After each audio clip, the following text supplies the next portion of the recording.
Electronarcosis, insensibilización electrónica.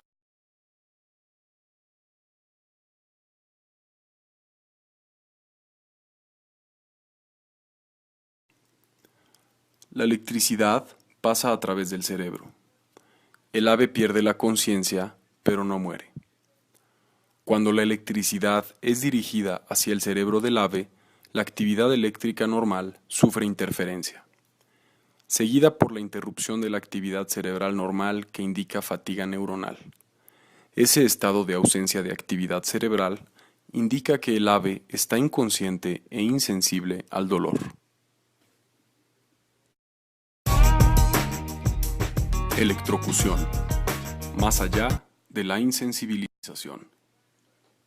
En este caso, la electricidad fluye primero hacia la cabeza para dejar al ave inconsciente, y entonces el corazón deja de latir, generando un paro cardíaco y llevando a la muerte. En ambos casos, el propósito es pasar electricidad a través del cerebro para interrumpir la actividad cerebral normal y causar inconsciencia, de modo que el ave no sienta dolor. Una insensibilización inmediata y que permanezca por un largo periodo depende de la emisión de corriente eléctrica suficiente al cerebro del ave en un periodo de tiempo muy corto. La diferencia entre la insensibilización eléctrica y la electrocución está en la frecuencia de la corriente eléctrica utilizada. Normalmente el corazón ejerce la contracción de modo regular, coordinada, para bombear la sangre en el cuerpo. Si se aplica una corriente de 50 Hz, ese ritmo normal se modifica. El corazón se contrae de modo irregular, sin coordinación, y es incapaz de bombear la sangre de modo efectivo. El mecanismo es conocido como fibrilación ventricular. En consecuencia, deja de haber alimentación de la sangre para el cerebro y ocurre el paro cardíaco y la muerte del ave. El tiempo para que ocurra la muerte cerebral es de cerca de 23 segundos. Entrada de la batea y balanceo de la carga eléctrica.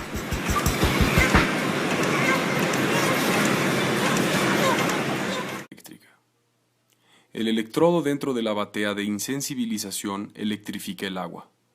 Cuando la cabeza del ave ingresa en el agua, la electricidad fluye a través de la cabeza, cuerpo, y pasa hacia el gancho que está en contacto con la barra o cable tierra, completando el circuito.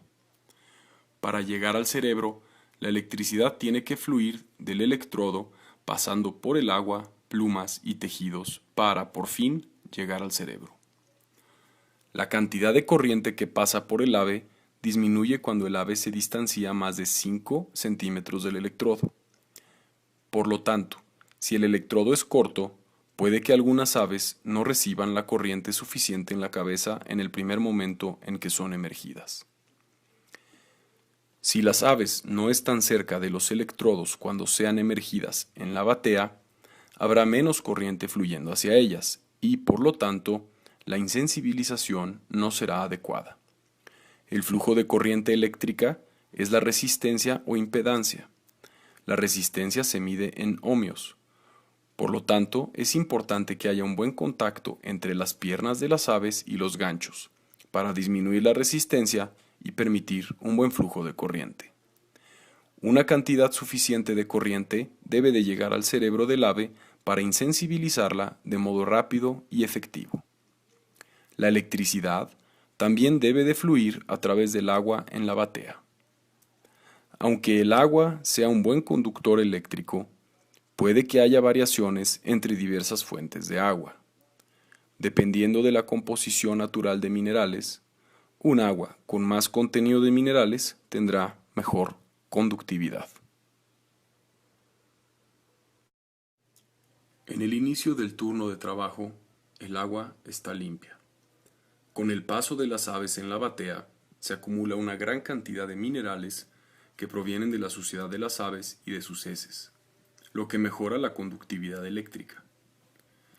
Dependiendo de la cantidad de minerales presentes en el agua, se puede agregar sal de cocina, cloruro de sodio, en el principio del turno de trabajo para mejorar la conectividad eléctrica.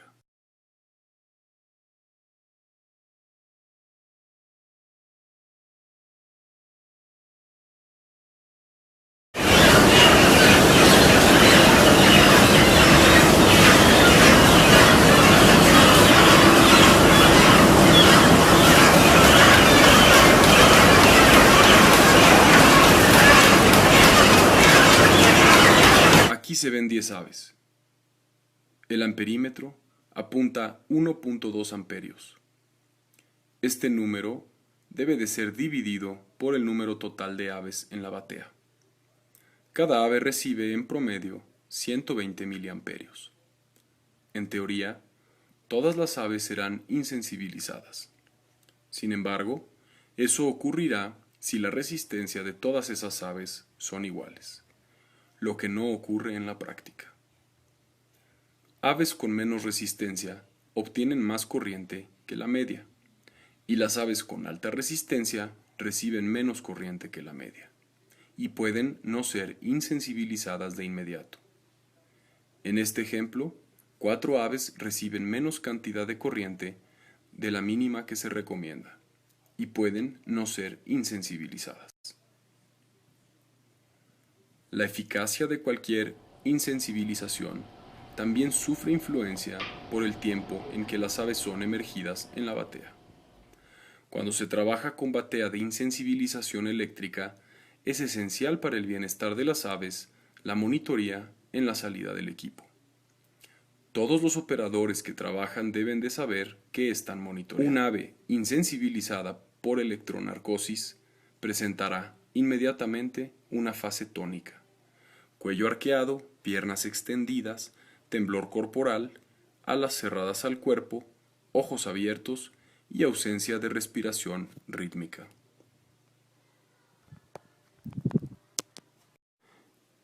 Esa fase tónica es seguida por el relajamiento muscular.